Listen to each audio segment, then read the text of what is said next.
Hey everyone, how's it going? How are you guys tonight? Let's see. Make sure my sound is on. Okay, we should be good. Well, hey everyone. Waiting for a few more people to pop on. Can anybody hear me? Yes, we hear you. You sound good. Hey Barbara, how are you? I'm good. How are you? Wonderful. Tired, of course, but you know, like what kind of goes with the territory. Right. It's Wednesday, so. How's your move coming?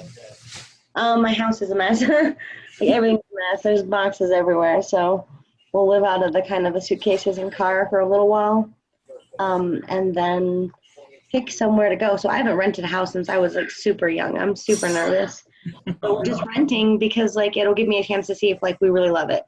Yeah, that makes sense. And I guess it's kind of carefree. It's nice. No responsibilities because I already own a ton of houses, so yeah, so not bad. Okay, guys. Well, welcome everyone to the Wednesday night SuperEZ Forex trade room. I hope you're all doing super well. As you guys can see, the Australian dollar is gaining mad strength. As far as I know, there's no major news to cause it, but it's definitely going up. Like as we speak, this crossover, the 60 just happened, so I set up alerts to kind of watch it. Yeah, but are there first off any pairs you guys wanted to click through? I'm kind of focusing mostly on the Australian dollar because it's that session. Although I don't too much trade this session, but for scalping it works pretty well. So anybody have any questions first off or pairs you guys want to look at? Let's see. If it busts through this resistance, I'd be looking for a buy. Because everything is saying buy. Let's see, odd chef. Same thing. Nobody at all? Questions, comments, but pairs, charts? I've been an odd chef since last night. When did you get in? Probably, I don't even remember. It was like 12 my time, so like 18 hours ago probably. I used the method Eduardo told me about from class yesterday. Nice, so it had a daily dot? Yeah, so I was just testing it out.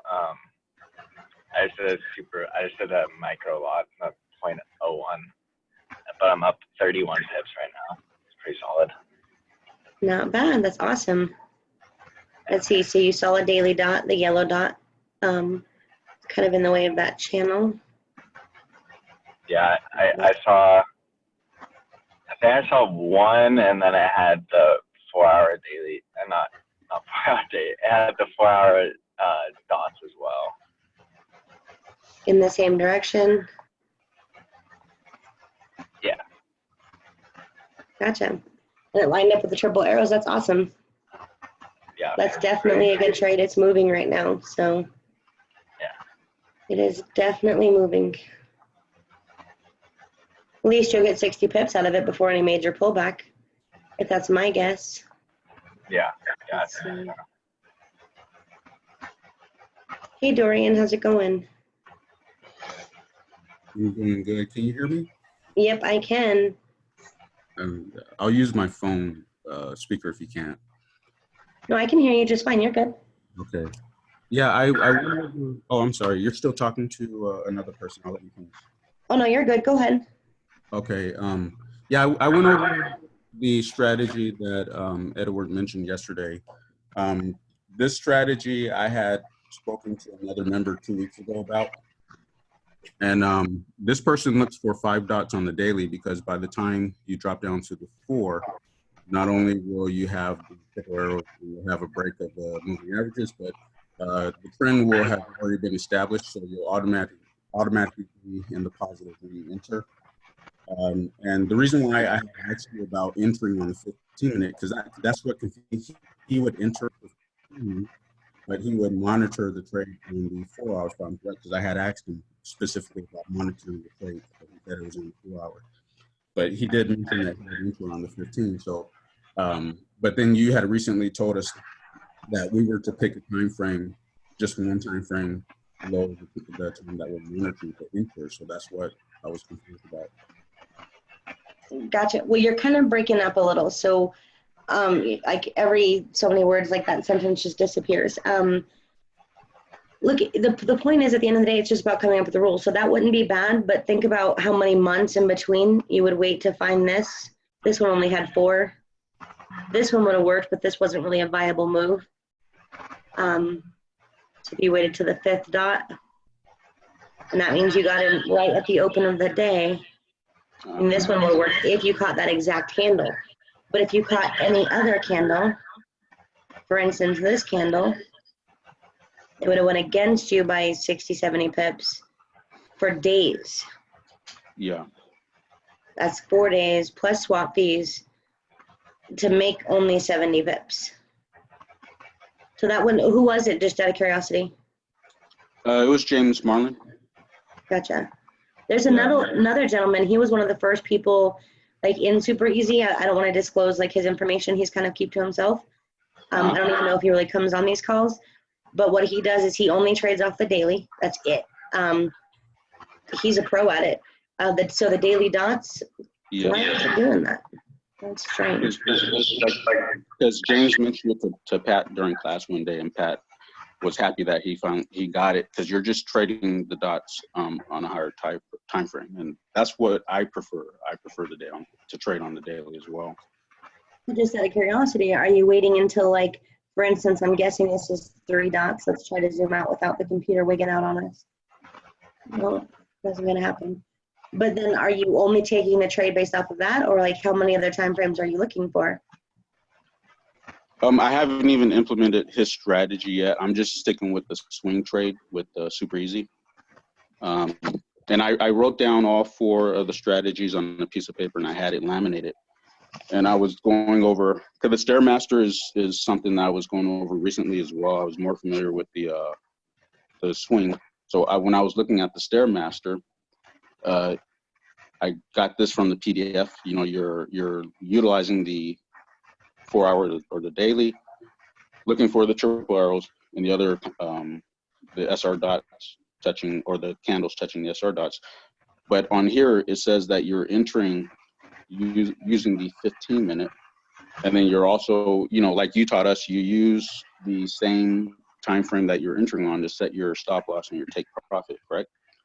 Well, yeah, but you, at the end of the day, like, those are just like that whole, there's certain rules in Forex, like you use P01 for $100 for your lot size.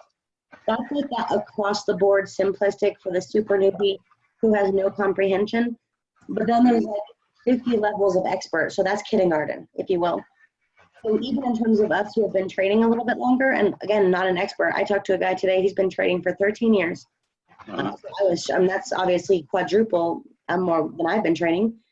But either way, we all have these tips and tricks. So if I had entered, for instance, this trade, I can't say exactly where I put my stop loss, because of course hindsight is 20/20. It always is. But I would have picked the tightest stop loss. So if I had entered it on this candle, the second candle that's far away from this, there's no way I'm going to purposely risk extra pips. I would look for so here, let's draw a line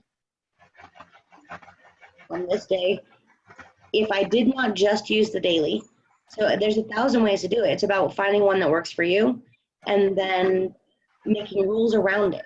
So you can keep it, some people only look at the day chart. They don't even bother looking at other time frames. Some people only look at the 4 hour chart. That works for them. Some people do, so if they trade off the 4 hour, they enter in on the 1 hour, and they don't ever look at anything else, because then there's so much noise that you get emotional and confused and lost. Even myself, when every time frame is telling me a different story, I'm like, okay, well, I don't know what to do. Never mind. Because you get over analysis kind of paralysis, if you will. Yeah, before the PDF, the only thing I did is I would choose a time frame that I wanted to trade on, and I would only go, like if it's a 4 hour or daily, I would just drop 2 time frames below just to confirm. And then as far as entering, I guess I had it wrong before, so I have it right now thanks to you. Well, no, that's awesome. I'm glad, whatever it is, but either way. So like on this one, for example, this is a slow mover though, so this isn't really a fair example. This is exceptionally slow. This is less than half of many pairs that I personally trade. So in terms of this one, if I had waited till like the noise died down, so I waited till the noise died down like that second hour after Asia, and that is when I took my daily trade, and I agreed with where I was entering. So again, let's go off of the worst case, not the best case scenario. So let's say I entered at the top of this one. So the very most amount of drawdown I'd have is 32 pips. And then, of course, the next day I woke up in profit. That's it. I mean, so if you did at least a 1-to-1 minimum ratio, on a 1-to-1 minimum ratio, you're great. On a 1-to-2 ratio, that's better. On the daily chart, I would want to see at least a 1-to-2, preferably, because your risk is so high. But either way, if I had clicked down to see this, not to say that I would or wouldn't, because again, it's very dependent. I mean, I'll put on my daily separators. I would check the 1 hour chart personally if I didn't like what was setting up. I'd have this written on my desk. And then the next time I look at the chart typically is the 1500 candle. So the 1500 candle is, wow, that's not lagging at all, huh? 1 second, guys. I know I'm not the only ones who've had some MT4 issues here lately. A lot of the servers are just updating, being that it's summer. That crypto boom really broke the bank on a lot of brokers, so they all have to update and kind of clear out. I got a notification from I think what is it, MQL5 to update my MT4 app. So there might be something going on this summer. There definitely is. I mean, that's not even speculation. There legit is. But either way, so I would have seen this at the 1500 candle. So if I didn't like what I saw at night, and in this case, I would not have liked that. There's too much stalling out. I mean, in hindsight, it's 2020, but if I sell it right here on this blue line, and then that's the only time I spent, because logically speaking, we're not going to sit in front of it all this time. I would have seen this momentum candle. Well, then I'd see all these wicks to the upside and the downside. I'd probably say this is a bit too choppy. And of course, if those buy-sell lines for the 4 hour were there, the next time I would have checked the charts to see if I was ready to buy this would have been at the 1500 candle the next morning. And that's approximately, somewhere in here. And in which case I would have bought it and then used this as my stop loss. Okay. Well, think about it this way. That would take me about 30 minutes. It would take me about 30 minutes to check the markets at the end of the markets to find out what's setting up. And of course, and during that time I'm checking, we're waiting for the spreads to go down. We're waiting for Asia to kind of figure out all its drama and nonsense and whatever it's got to do. And then I'm writing down these pairs and saying, okay, cool, these ones have news, and I'm comparing it to my news note and saying, okay, I want to stay away from that, or whatever the case may be. And now I've got like maybe 3 to 4. And then when I go to check it again, that's somewhere in these 2 hour candles, if you will, this very small period of time, basically no more than an hour. If I like it, I'll take it. And if I don't, I will check for that very same trade the next morning at 6 a.m. If it's then lining up with what I wanted to see, then I'll take it. And in this case, I would have had my stop loss here. So Lord only knows why I can't. It is totally frozen, y'all. Absolutely frozen. Not good. I'm going to stop share, see if that helps real quick. But you see what I'm saying? Yes. There's nothing at all. I'm going to shut my VPS down. Close it, and then see if I can reopen it. If it will let me. There we go. Both of my brokers signed out. Now my brother's messaging me that I need to fly to Florida right now. That's what happens when you come from a big family, you guys. You have 9,000 people telling you what to do every single day of your life. Yeah, seriously. But that's okay. Anyways, so this is loading, but do you see what I'm saying? So if you checked every day at a certain time for the daily dot, because it's the daily dot, you have many hours to enter that trade. and I'm loading up my MT4 now. Just bear with me, guys. From there, okay, cool. If you have time in the morning, like you have to make trading work for you. Otherwise, you're just a slave to your phone and a slave to your chart, and you're no better than having a day job. Uh-huh. I mean, think about it. Like, if any of you have sat as long as I have sat in an office chair, your butt hurts, your back hurts, okay? Like, we don't want to sit here all day to make money. The concept of making money is to make it on our terms in our time. Okay, so it's up. Let's see if it'll work now. There we go. I got control back. Now I will share again. BPS, share, boom. But wherever we were on this trade, I'm not 1,000% sure. I think we were looking for the 3 dots because we wanted a bad example. But even on that trade, if I liked what I saw, I'm going to check that trade like twice. Yeah. So I'll check it when I'm checking, and then maybe if I have 30 minutes before I go to bed, I kind of have a bad habit of doing that, if I'm being honest with you guys, because we all are a little addicted to the markets. But if it's not setting up then, I mean, in general, I would check twice a day. Those are my trade times, and those are the times I schedule, so I know what I'm looking for. That's all. And it's quite simple, because then think about it. If you're going for 50 pips a day, or on average 50 pips a trade, if any of those trades and you're compounding at 10% even per that trade, because those are bigger trades, you can't compound that trade by 30 or 40%. That's too much. Even 20% is probably a lot. So, I mean, either way, yeah, I don't know if it was this one or not, but let's just use this as an example. If this is what I saw and I didn't like it, I would have checked the next morning around 1,500. So around 1,500 is right here, right? And at least in this candle, my stop loss, again, not knowing that there's this green one coming up, is only 20 pips. Yes. I probably want to wait because this is kind of like my trade time that I'm actually trading. If it sets up, great. If not, moving on to the next pair. Pretty simple. Okay. Hey, why are people trading on Monday if we're told not to do that? Do you have a real job? I don't even get on the Telegram as much anymore because it just confuses me. And I notice lots of people are on there on Monday. And I don't understand why are they trading.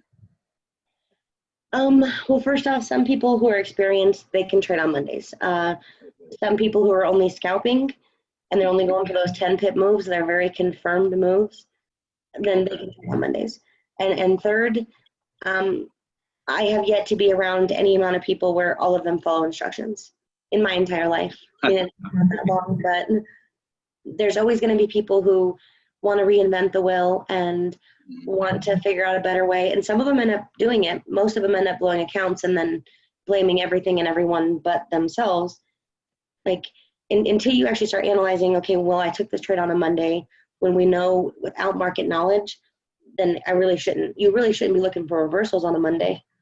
That's the reason why this particular, the triple arrows, I mean, isn't super great. Like, if you're trying to catch a pullback, or like if you're going for 10 pips, sure, you can get 10 pips on a Monday, even a Sunday. There are people who trade. I was one of the people who traded on Sunday. Okay. But like the best traders in the world, a lot of them work Tuesday, Wednesday, and Thursday, and that's it. Yeah, those are my rules, just Tuesday, Wednesday, Thursday. So like maybe on Monday, you can check for setups or what you like in terms of pairs or news and kind of write out your to-do for the week. On Friday, you can analyze, what went right, what went wrong, where you can improve, kind of like any successful millionaire does. They all have habits like this. But in terms of your active trading, yeah. But also bear in mind, if you live in the US, Monday night is technically Tuesday morning in the markets. Oh, I didn't know that. Okay. So as of Monday market close, for me, that's 3 p.m. Mountain Time, Eastern Time, that's 5 p.m. That's now Tuesday morning for Asia, Sydney, Tokyo. As our evening progresses, that's their morning time. So trade time, that's Tuesday. Monday night is officially trade time. Just so you know. Oh, okay, wait a minute. Okay. I had a guy before who, I think he lives in Thailand.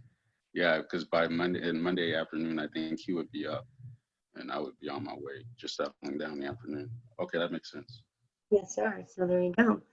The Monday, I mean, in terms of my swing trade, which I'm not doing too heavily over the summer, I was using mostly Monday night. And then of course I'd check the charts the next morning, particularly on Tuesday, Wednesday morning, and then Wednesday night. And any of the ones that I had written down, I was allowed to take those trades only. If I didn't write it down, I wasn't allowed to take it. So it could be any amazing trade, but if it wasn't part, because then I couldn't keep accurate count of how accurate the system was. And that's how I figured out with just the triple arrows. I think at the time it was the triple arrows 8 and 19 he used. I believe it was MACD and then like 4 other oscillators. So with only half of the confirmations, the system still yielded over a 70% accuracy over the span of 4 months. And then when you actually add in slightly better indicators and you add in a few other things, including like the buy-sell lines, at the time we didn't have those. Now the system results in, and if you're actually going for like 12 out of 13, 9 out of 10, maybe 11 out of 14, however many you're using, then yeah, the system yields approximately 90% accuracy. Okay, and I have one more thing that kind of confused me about the Stairmaster on the PDF. It's noted, it says at the end, if your stop loss is too large, consider placing your stop loss above or below the large arrow on the 1 hour or the 4 hour time frame. So basically, if you are setting your stop loss utilizing the 15-minute, and if there's too much space between the support dots, it's recommended that you go to the 1 hour, 4 hour, right, to place the stop loss above or below the arrow. But that confuses me because the higher time frame means more pips. You ready? Write this down. Okay. Let's see, not this. Sorry. Chart window. Your stop loss and your take profit should always be above your previous, well, so below your previous low if you're buying, or above your previous high if you're selling. And I'll show you what that means. Now we can add all those fancy tools in to tell us what that is, but here's all it is. So let's say you're entering the market. You have all this stalling out, kind of looks like it's kind of retesting the 50. Your oscillators are telling you this is a good time to sell. So let's say you want to sell on any of these candles, right? Yes. You have your tight stop loss, which would be here, probably too tight. We all know that the market can just touch that with a kiss, right? Not super wise. You also have your next previous high. Yes. So here's the reality. If price breaks that high, it is no longer trending down. It is now trending up, right? So you'd want to be out at this point anyway. So whether this is too tight or too loose, it doesn't really matter at the end of the day. Because if price comes back and breaks this, in general, you've got, so if, for instance, if this was the trade I was in and I saw price bounce around, come here, break this, I'd wait for it to retest, and then I'd be expecting a buy. And then the same thing over here. So when you're setting your stop loss, and when you see this naked, it'll help you see this better on the charts. So again, this says we're buying, our triple arrows are right here. We broke the 50, we've got some confirmation and some noise. This is ultra confusing, obviously, because it broke with momentum, but then made a railroad. And let's say you go to buy it on this super ugly candle. Oopsie, wrong one. Sorry, guys. Delete. We're going to have to go up one. Let's say you bought it on this ugly candle. You didn't know it was ugly yet because it wasn't done. So you have two choices of a stop loss. Below your previous low, which is right here, right? Mm-hmm. So if the price comes lower than this, in general, this is no longer expected to go up like we thought it was. Or you can have a slightly bigger, safer in some ways, riskier in others, here, below your other low. So this is what Pat was referring to. So now, same concept, let's take this on the, sorry guys, we're gonna put the same pair on this chart, on the same time frame. Wait for it to load, and I'll take off my period separator so it's a little cleaner. Okay, so what do we see? Remember what we said, if we had tried to sell here, we'd want our stop loss above the previous high. If we had tried to sell here, well, even if we tried to sell here, our stop loss would be here. Imagine these are steps, even the ones that, see, this wasn't powerful enough. Euro's getting weaker, okay. This wasn't powerful enough to kind of create those buy-sell lines, but this is, again, a slow mover, not a lot of momentum, and not a lot of stops. So if you sold here, your stop loss would have to be above the previous high, which is where? Oh, where the triple arrows. Yeah, in this case, that is the previous high. But if you sold here and your stop loss had to be above your previous high, where would it be? Where the little arrow is? Here or here, right? Yeah, because that high right there that's next to it is too close. Yeah, okay. But too close is kind of relative. It depends on your lot size, the average range of the pairs, what your oscillators are telling you. So that's all relative. But on this side, we have the blessing of the buy-sell lines. I don't know why they're not on that side. I mean, I have some theories. It didn't stall out as much, but again, same concept. If we had bought here, now that we see that this buy-sell line is here, this is kind of nice. We know that we can put it at this spot or we can put it under here. And then again, we had this little nice pullback, and now we see it's kind of rejecting off the 50. We've got double arrows, 8 and 18 crossover in the same direction as the 1 hour. We want to take this trade. We're happy, we're content, and we're confident. So now you have to decide. You can have a tight stop loss. Well, that's only 10 to 15 pips. Maybe not enough, but if you're trading with a huge lot size, I promise you 15 pips is enough, okay? Or you're going to come here. Or even this one, see how it kind of stalled out right here? This would count too. That's a low. Because if price were to have broken down and break this area, then now we're no longer expecting it to go up anyways. So risking all these extra pips doesn't make you a safer trader. It makes you a foolish one.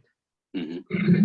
So yes, if you're swing trading, you can, most of my accuracy and the results I had was based off of using the 1 hour. But I used this line on the 1 hour, I didn't use the big arrow. It was too much. Because again, the concept is if price breaks below this line, I pretend this isn't here, price has literally just made a lower low. We're no longer looking for a buy, we're looking for sells. So this line is enough, even with the triple arrows. Do you see what I'm saying? Uh-huh. Cool. Does that help clarify it a little bit? Yes. Yes. On whatever time frame. So whether you found that trade on the daily or the 4 hour or the 1 hour, you can decide based off of what your rules state. If your rules state you have to have a 2 to 1 or a 1 to 1, if your rules state that you're trading off of the 1 hour, like you're never going to know what's working for you if you don't know what you're doing. If 1 week you're putting it here, if 1 week you're risking 20 pips, the next week you're risking 40, and you don't have anything consistent that you can measure, then you won't know what works and what doesn't. Okay. Yes, sir. Awesome. Hey, I'm going to send you a message in the Telegram. I have something that you might like. I just wanted to get your feedback. Okay, awesome, definitely. My Telegram is very, very busy. It's so busy. But yes, and if I don't get back to you, just hit me up again and be like, hey, you there? And I'll answer, okay? Okay, I'm patient. I don't like being a bother. Just get back to me when the time's convenient.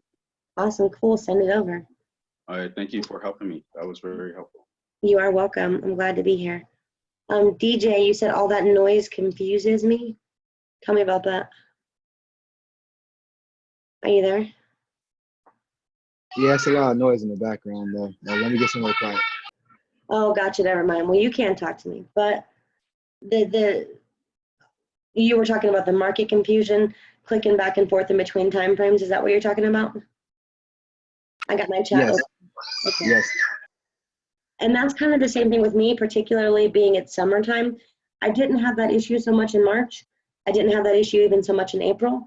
But come May, every time frame is, it's just really kind of conflicting. So having said that, I mean, for me, I'm okay with checking 1 and 2 time frames in terms of one strategy. And in one of the strategies I use, I only look at the 1 hour. I don't look at anything else. And on my scalping strategy, I use the 5 or 15 minute, depending on if it's a fast mover or not. And then on the daily, so I'll check the 1 hour because that's in line with my other strategy, but I'm only looking at the daily because otherwise it's so much noise that you end up missing everything because you don't know white from black, you don't know up from down, and that's what works for me. But again, Pat created this system, guys, so you guys could have all these tools at your disposal, figure out what your eyes see and how your eyes see it, and then let's create something that's functional and tangible. I don't know, that's probably not the best word, but it works for you. So, all right, next question. Any charts you guys want to look at? I know gold's going back up. Australia's going up, euro's going down. I want to look at gold. Anything at all? Let's see. Euro tanked.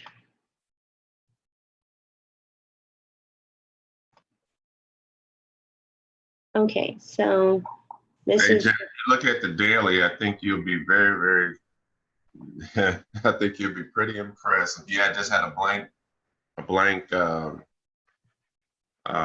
background with no indicators, just straight price. You'll see what the euro is really doing. wow, look at that. Yeah, This is exactly. just a global gap. Hey, yeah, bingo. I like that doji at the top. Yeah, I'm not personally trading this is it. the trade for the summer. This is going to be the trade of the summer. Euro AUD. It's going to be it's because if you look at AUD, same thing on the daily. Wait a minute, what pair do you want me to look at? EUR AUD. Oh, sorry, I'm on gold. I'm like, what? Oh, my bad. No, it's okay. I wanted to be sure. Let's take a look on the daily. Are you naked chart? I'm butt naked. Okay. Let's see a button and get chart. Chart window. I got my 50 on there, but Yeah, 50's fine. okay. Dang. That's a nice pullback, but see how it's respecting this area? You looking for it to go like this? It's going to retest that top, retest that top, and then cancel Christmas. Cancel Christmas, he says. Yeah. It's going to be Christmas every day. So, you know. You're buying this, right? Euro AUD? Mm-hmm. I hope no. No, you're looking to sell it. Oh yeah, I'm already up 172 pips. Well, like if you were to enter now, yeah, if you're going to enter now, okay, wait for it to break this, because right now it's just retesting previous support, because this is what. Exactly. So if we want to see if it's going to reverse and flip and come back up, but euro, as we just said, was getting stronger. The euro is supposed to tank. You're right. That's what I'm saying. Euro AUD is a sale. But in terms of structure, if any market, this is, granted, don't fault me here, but this is that 5-wave Elliott. This would have one more wave to complete. Right. Before it actually drops. Not to say it will or not. Again, there's too much going on in our economy is to try to predict market structure and price action. I mean, can you get your 10 pips and stack it 100 times? Anybody can do that, yeah. Yeah, definitely. I mean, that's fine, but in terms of the long-term trades, that's beautiful. So is that beautiful. If it breaks this, I'd sell it hard. Yeah, I got it swinging on my big account and then doing my 10 pip deal that we talked about on my other account. Are you going to 10 pip it all the way down? Hey, I told you I got a goal. No, seriously. You can literally make 6 figures off of one pair. You can. Yeah, and this is gonna be the pair right here. This is gonna be awesome. I forgot how to do what I was trying to do. I'm going to draw a box, but that's okay. If this right here to come back down, and this is like a super volatile pair, so it's not going to swing you out with a whole bunch of GBP wicks. That's awesome. But yeah, so like if you honestly compounded this 10 pips at a time, so this lot size, let's just start at the basic 0.1, 0.2, 0.3. You know, this right here is, you're already up to like, give or take 500 standards if you're using that compounding sheet. So that's crazy. Get a loan for $10,000 and go all the way in on it. No, right? That is not a suggestion. Hold on. I know this is being recorded. I was just talking. Okay. No, you should totally. Everything we say is recorded, so I mean, we really have to try to get it right. I am nowhere near filtered enough to be recorded all the time. Yeah, I just don't want nobody to say, well, Jamie said go get a loan for $10,000 and put it in this account. No, Jamie didn't say that. I did say it, but I was just being facetious. I know, it's okay. We all play around. I promise you, anybody who has any sense, they're gonna do their due diligence. Because again, we wanted to break this. I'm assuming it's gonna come back. So let's say the 50 kind of bounces around here. Yeah. Okay. By then the 50 will be here. I'd want to see that strong breakthrough and come back to retest. And this would be the drop I'd be looking for. That's it. 600 pip move. Yep, that's what you're planning on, is a 600 pip move? Yeah, 600 to 700. Because if you look at that long, look at the long wick back in Rab thing. That doji right there. That see that long wick at the top and that long wick at the bottom. That's where I'm seeing it. Is that if it goes back and retests, it's going to go back up there to retest where that doji, that long wick popped up. I think that was a 250 pip move, 150 pip move. Yeah, that was probably news though. Yeah, that was a lot. So I see it going back. If it hits it one more time, yeah, 300 pip move. So if it goes back up there to retest it, oh my goodness, Humpty Dumpty. You love this pair, huh? Yeah, I do because it pays so well. What does it pay per pip? Euro AUD 7. That pays well for you. Euro AUD 7. That's not $7 bad. a pip. Yeah, $7 pip value. That's not bad. No, yeah. I mean, it's not a GDP pair, but I mean, well, and if you really look at AUD, because I look at the currency, WCU, or the currency of each pair, and find out what's going on. AUD, it hit rock bottom, and it made it missed the previous low by like 25 pips. It threw a doji, and it's been going up ever since. So if you actually look at the currency of the strength of actually a specific currency on TradingView, you'll see what AUD is doing, and you'll see what EUR is doing. Yeah, I used to use those. Yeah. Indexes. Yeah. Yep, a lot of people have been talking about those lately because everyone's just looking for that one little tip or trick, right? Mm-hmm. No different. Let's put this on here. So Euro broke below. This is an ugly chart in all fairness. But let's see, Euro is kind of coming down. It's working on it. But Yeah. these are still are. This is on It's the expected Euro's going to drop for the rest of the summer. They're expecting what? It says expected for Euro to drop for the rest of the summer. I mean, Euro's been going up for what, the last 4 or 5 months? Yep. Euro has been going up. But either way, I mean, I don't think any of us, everybody wants to call the next apocalypse, but I just want to catch some pips. I don't know. I don't want to try to say, I mean, I knew when gold was going to keep pushing up only because of political events. Like, there was just too many buyers. There was too many sellers. They had to keep pushing it up. And all the political events, it was like, Well, other than that, I clearly don't know. Mm-hmm. I just like catching the pips when it happens. So this tells me I'm going to sell it. Got enough confirmations. I'm going to sell that baby. That's all I will know. Yes, ma'am. How many pips is that to the 50? It's about what, about 80 pips from current price? So current price to the 50 on this broker, this is, say 90.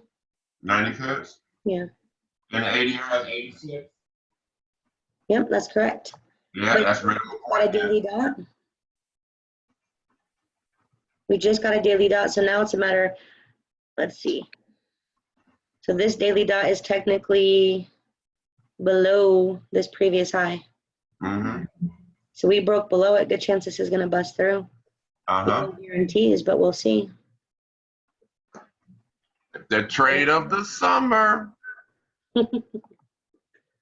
Well, I'm so glad you're excited. That's awesome.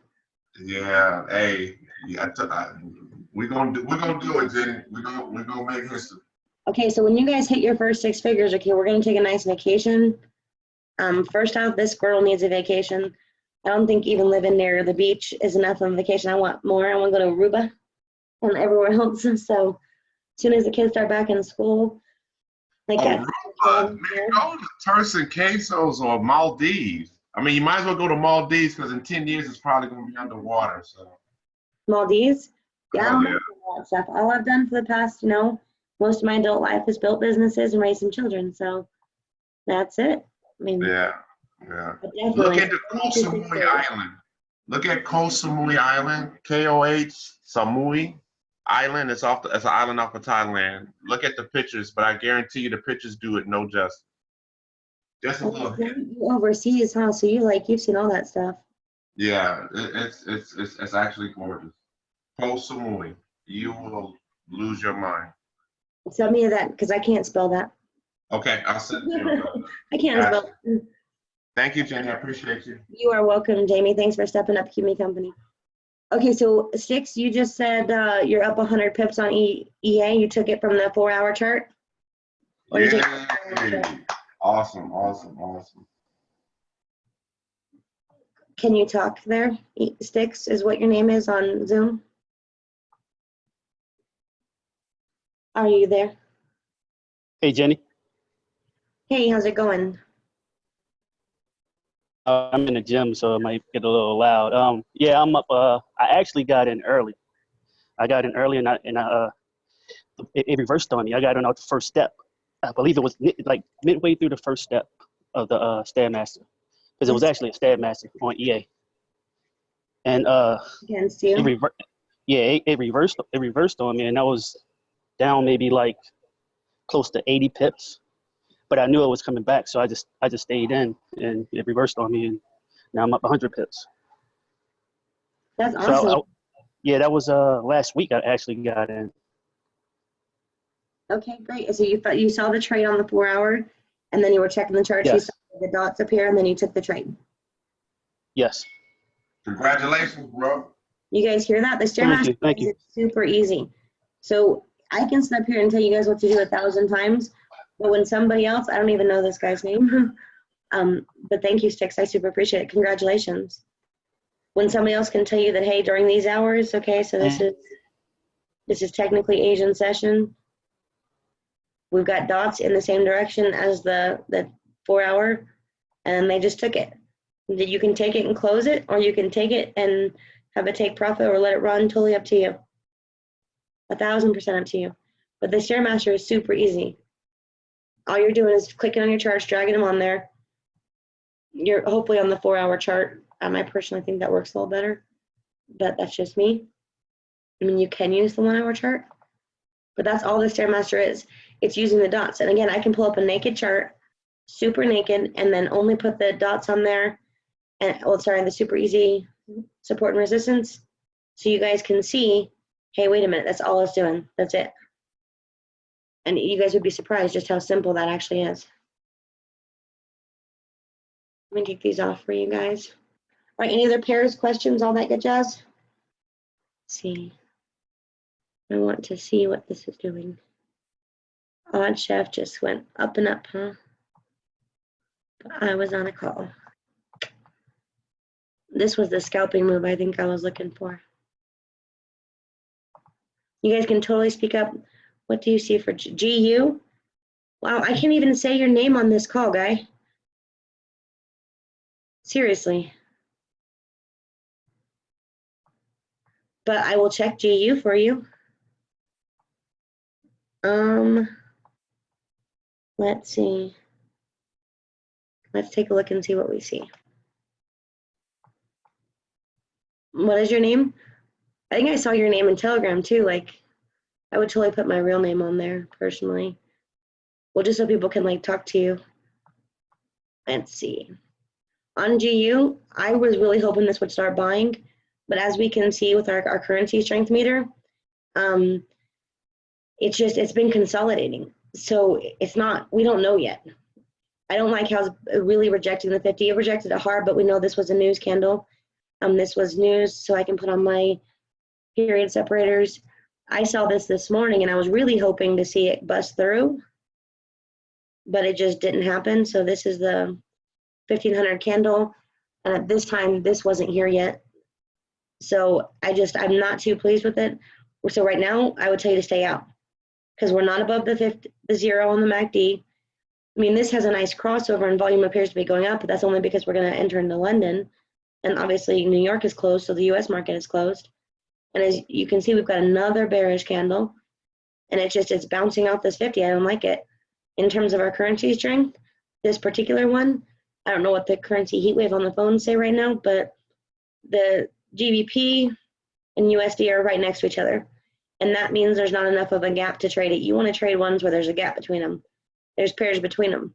this is next to each other. So if this ends up crossing, which assumably it can and hopefully breaks out, you want to see the US dollar above the 60 and the GBP below the 40. You want like a spread open, okay? So this spread's open, right? Not perfect, nothing is perfect, hindsight isn't even perfect. But see over here where you have your GBP dropped hard and your USD was going up. Yeah, sure, it consolidated because again, that's a lot going on in the markets. But either way, now you have an actual move. You have a clean crossover and like they're spreading apart. Same thing over here, clean crossover, and then it moved. All this stuff in between gives you all this. All this stuff gives you this. So we're waiting. On this trade, I don't like it. You can go to the 4 hour and see what we see. But yeah, I don't personally like it. Hi, Jenny. Hey, Eduardo. Did I say your name right? Yeah, you did. You can say Edward. It's fine. No, guys, I'm so sorry. I totally dishonored him. I think it's really rude to mispronounce somebody's name. Granted, I am not perfect, so I kept calling him Edward the other day. His actual name is Eduardo, so. Edward, it's fine. I mean, everybody calls me different names. So yeah, well, hey, how's it going? Pretty good. I joined the meeting pretty late. Did you say anything about Odd Swiss? I'm in that one. I want to buy it. Are you buying it? Yeah, I did, and I bought it. Look at that. That's perfect. Yeah, I want to buy it. So I didn't buy it because I was on the call. I bought it because of the daily dot, like I told you yesterday. Actually, another guy on the call. So just so you know, you're making a difference. Yeah, another guy on the call said he took the same trade. So way to go. I'm also in USD Swiss. I'm also in that one also. So let's go to USD Swiss. I'm up in profit in this one too. Not bad. Not bad at all. So let's see. There was a lot of people who had questions about your strategy. So seeing as how this is recorded, I'm going to have you, let's see.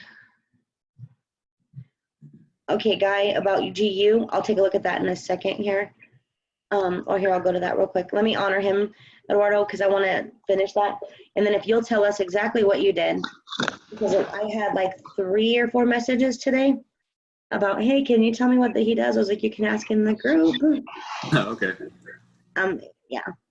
But here, let me go back to the 1 hour and answer this guy's question. He's looking at GU. I personally think that it's not worth putting my money into at the moment.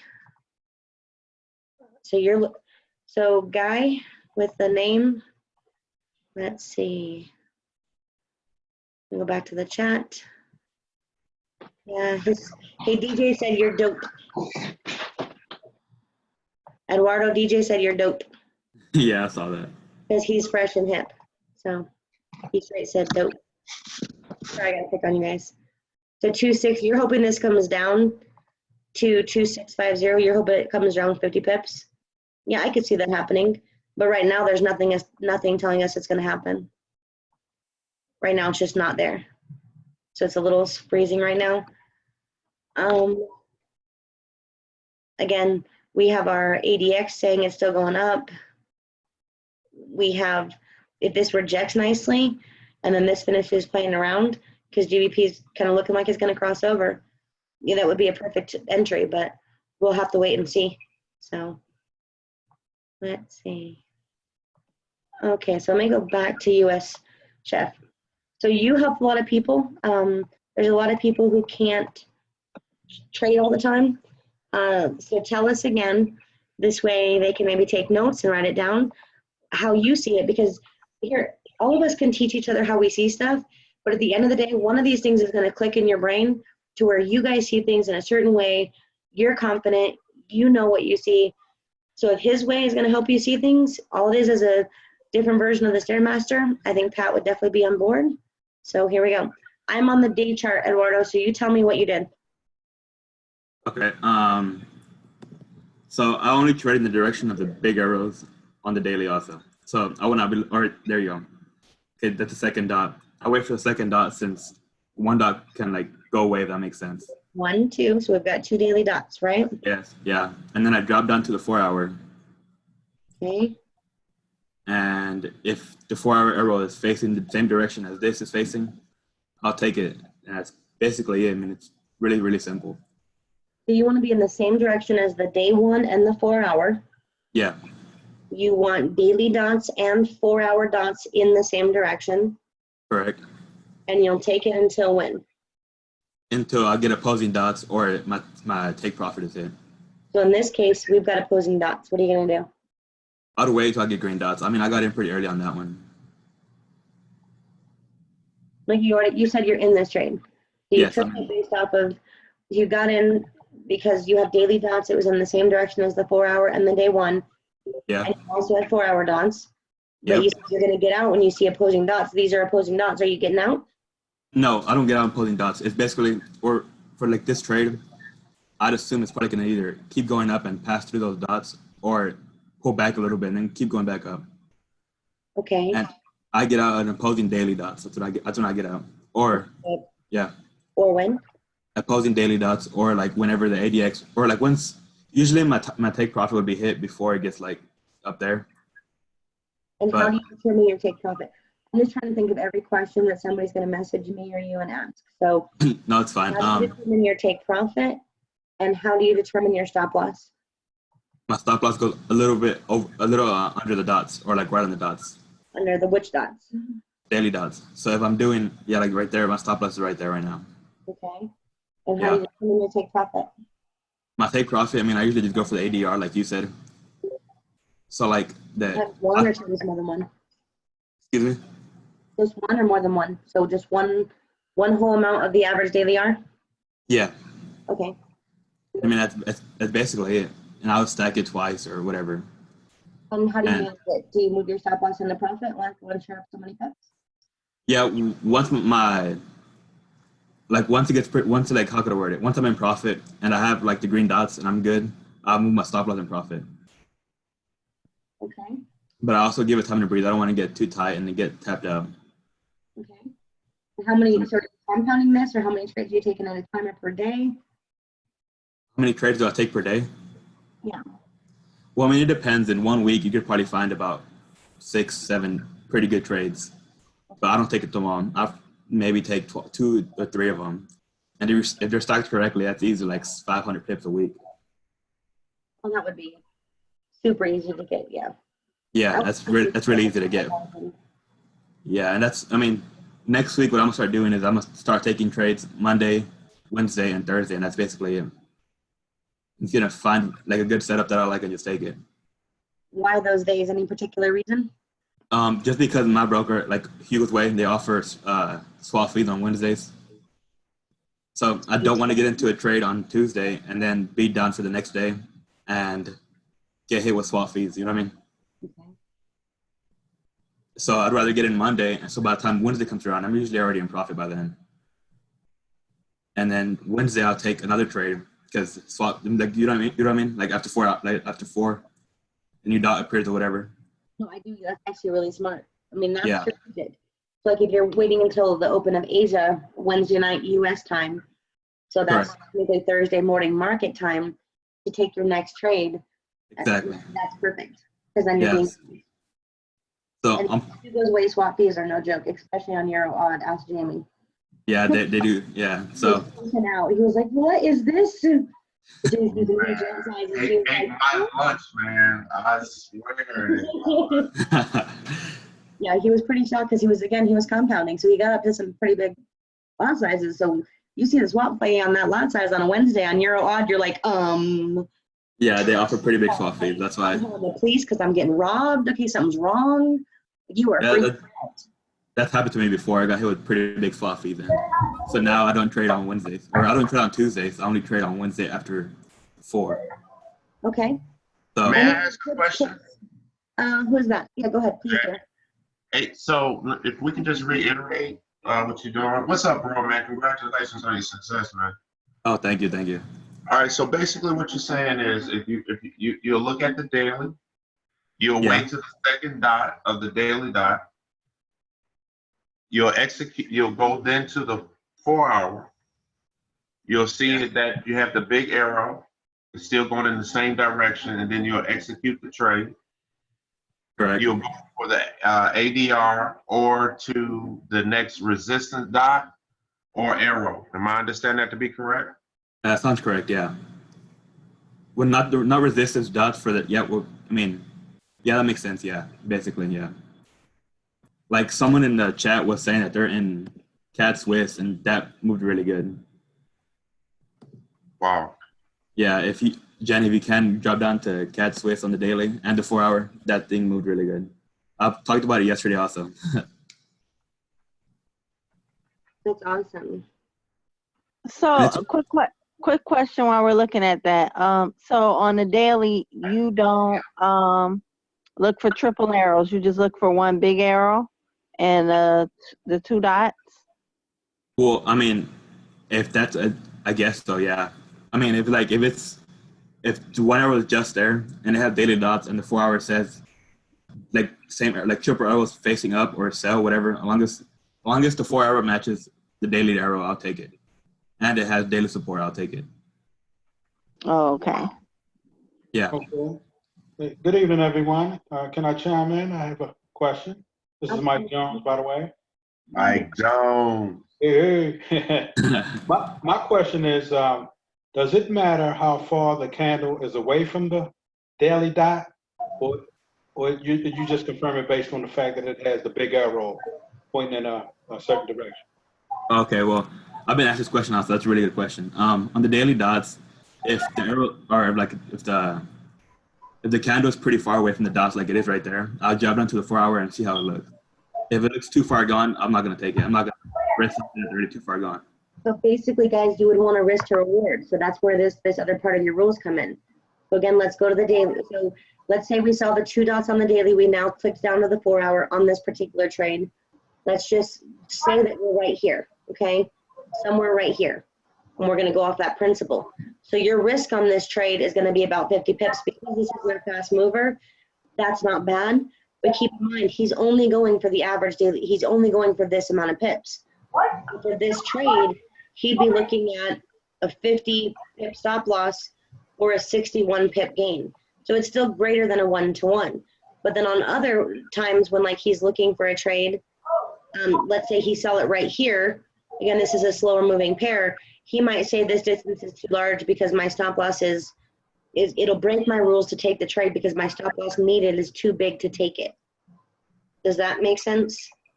Yes. So yes, that's I'm what I going do. to chime in with what he's saying, and the best way to avoid that problem is to have a rule in place that say, hey, I'm not going to take a trade that has less than a 1-to-1, and that's bare minimum. But you can also take one that says, okay, I'm only take trades that have a 1.5-to-1. So that means you're risking, technically half as much as actually, whatever. You guys can do the math on that. But you know what I'm saying? It's not half as much as like 3/4, whatever. Yeah, it's basically just like that. I also really like whenever the dots are like pretty, like how can I word it? When the candles are closer to the dots, that's like a 1-to-4 win ratio. So that's pretty big. Wow. Yes. Yeah. Like there'll be times where you're only risking 20 pips to make 90 pips, 80 pips, depends. And if you stacked it twice, I mean, that's pretty good. Okay. And do you normally base that by the ADR in terms of how many pips you want to get? You want to get like at least a day's worth, or? Yeah, like that 63. Yeah, exactly. And Okay. I'd risk. My stop loss would be right under the dots, like right there. Okay. And once it goes across like 30 pips, I'll move my stop loss up like 8 pips or something. Okay. And my last question is, just for confirmation, did I hear you say you generally close out the trade if the 4 hour dots appear, or what? Yeah, if you want to have one runner, I guess people would call it, you would get in like right here, or it's how could I word it? Like if you got in this trade, and it's like right there where the candle, the little yellow candle, whatever, or something like that, or let's say you got in the cross of the 8 and 18 over there. If you wanted to have runner, you basically just go for the ADR one trade. The other trade, you basically, or the other trade, you just let it run until you get opposing dots. Okay, great. Yeah. Appreciate you sharing that, Eduardo. Yeah, that's fine. Thank you so much. Yes, sir. Does anybody else have any questions particularly for him? And then I'll even label this his information. So. Hey, how you doing? Well, I didn't come up with this. Like, I'm not the main one that came up. No, that's okay. We know it's kind of a version of the Stairmaster. Yeah. I think everyone knows that I've worked with you personally. I think that everyone knows Pat made the Stairmaster Yeah, yeah. And we're all just a big family. We all kind of just put our heads together. You're fine. So. Okay, okay, okay. But Catherine asked, does Yesterday, this work best on CHF? I just have to look through all the CHF pairs, or should we look at GBP CHF? He can't speak at the moment. can you hear me? Foster, 1 second. I'm asking him a question from the chat. I'm sorry. Oh, no, it's okay. You're good. You're next. She's asking, does this strategy only work for CHF? Like, if you want my answer, this strategy would work on any pair. I mean, in theory, you want something that's not too choppy. CHF is considered to be choppy, so any pair. But ask what Eduardo thinks. I mean, I personally think you can use it on any pair as long as it makes sense. Hey, Jenny. Hey, Dorian, can Foster ask real quick? He was next, and then you, okay? Okay. Okay. Thank you. Foster, go ahead. When we was looking at the pair yesterday, and he said one dot light up, and he was waiting on the second dot. I thought he was waiting on the second dot to close. He just waited till he seen a confirmation on the second dot, and he wasn't waiting on it to close for today or whatever. He was on the third dot, right? Yeah, that's correct, yeah. So I'll wait for the first dot to close, and then as soon as I see a second dot and it matches the 4 hour, I'll take it. Okay, okay. Yeah, because if you wait for a second dot to close, the 4 hours are already too far gone in my opinion. Right, but that's what I was back testing it, and I was waiting for like 2 dots to close and looking at the third dot, and it moved pretty far by then. Oh, okay. No, well, I usually just wait for the first candle to close. As soon as I see a second dot that's still there and the 4 hours matches with the daily, I'll take it. Okay. Yeah, yeah. Thank you. Yeah, no problem. Okay, Dorian, you're next. Yeah, when I talked to James, he focuses specifically on 4 pairs. You might want to contact him and ask him why. But he told me NZD CAD, GPP JPY, USD CHF, and Euro Odd. Euro Odd has the worst swap fees. That's crazy. Yeah. Can you repeat that again, please, sir? NZD CAD, GBP JPY, USD CHF, and for his AM entry, it's the Euro AUD. He enters that mainly in the AM. But you might want to contact James Marlin to get the specifics. Well, you guys tell him to jump on this call so you guys can ask him all these questions. Okay. But the other gentleman who was, again, one of the first people in Pat's group only trades the daily, and then once the daily dots came out, he started focusing more on them than the triple arrows themselves, because obviously a lot of days pass in between. So what he does is he picks his favorite 6 pairs, and something similar to what James is doing, he picks different pairs. So notice how those 4 that you just listed from James, they're not all the same one. Because here's the problem. If you're only looking at CHF, if anything happens to CHF, you're SOL. If you're only looking at GBP pairs, when Brexit happens, you can't trade or you're going to lose trades. There is no between. So your best option in that case is to have one pair from a couple different currencies. And if you notice, all 4 of the ones you just listed don't have the same currencies. Yeah, that's why he said he chose them. Yep, that's what I could kind of figure, because most actual traders who stick around, they pick their couple of pairs, like they'll pick 2 or 3 from each currency that they really like, and then if something's popping off on one of those, that's the ones they'll kind of take. And as they get really good, they'll focus on 4 to 10 pairs, 4 to 6 pairs. Some people focus on 2 to 3, and that's it. Any other questions about this particular strategy? Anybody at all? Jenny? Connie. Hey, Connie, how are you? I'm good. You? Fantastic. Good. Now, did he say he goes for the ADR, which means it goes for the 63 pips for the day? That's correct. So he's only going for the ADR. And the reason why, guys, so actually, I think I'm going to make a video about this because some guy posted something major and fancy, but he's wrong. And again, I'm not an expert, I'm just me, but using this, just a really foolproof way to get pips. Sure, can you catch 500? Yes, you can. But if you want the assured pips, the easy pips, and you're intraday trading, going for the full amount of the ADR is a very safe, very high likelihood trade. If you're day trading, as in you're closing most trades within 1 calendar day, going for half of the ADR is one of the safest ways to trade. Because think about it, if if the pair moves approximately 63 pips per day. And as we see in any one day, here I'll click down to the 1 hour. The Zoom bar is in the way, so bear with me here. So notice how it didn't just move 63. It'll come up and come down. So you have enough time to get your half your ADR, okay, easily. Well, this isn't quite it. Again, that's a slower mover. And as you see, it's moving faster this last week. So if this was a few weeks ago, I mean this, yeah. It's going up currently. But either way, getting half of it is easy. It's a much easier thing to catch. Your success ratio will be much higher in terms of actually hitting a take profit on any one of these trades. So if we go to a more current time frame, this is when this is actually for. Yeah, that was a while ago. So trying to catch your first move is for half of the ADR, easily done. Catching your second move, half of the average ADR, you're done. Any one of these moves can do that in one day. Does that make sense? Yeah, I agree. I mean, if you don't hit it in one day, most of the time you'll hit it on the second day. And that's the whole concept there. So. Okay. Yes, Let- sir. one last- mhm. Next question. No, I was going to say one last question pertaining to that strategy. Yes, sir. Is it a certain time of day to look for the daily candles? I know the day kind of starts, what, 5 p.m. in Eastern time? So Is that that would be, yeah, that's the time of day to look for the dot. Okay, Well, great. for me, the daily candle closes at 4 p.m. Central for my time.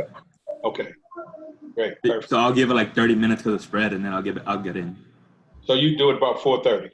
Yeah, give or take 4:30, 5 o'clock. I'll look for my trades. Well, that's 30 minutes his time. He's Central time. Yeah. So 30 minutes after market reopens. Right, okay, great. Hey, man, this is a game changer. I really appreciate this information. Yeah, it's a really simple strategy. And if you want to catch more pips, like Jenny was saying, you could just go for the ADR and then let one run. Depends how comfortable you are with it. Awesome, awesome. I went ahead and I text James to see if he'll call in to share his insight into the strategy. And yeah, Eduardo's correct. He says the dot will show up at 4 p.m. He's in Texas Central Time, so I'm guessing it should be 2 p.m. if you're Pacific Time, like myself in California. Okay. Okay. It's 3 p.m. my time and Mountain Time, guys. So it's just basically you'll be taking the trade. So if you schedule out 30 minutes of your day, sometime around that early Asian session, we are waiting. You still got to wait for the spreads to close because those are some crazy spreads.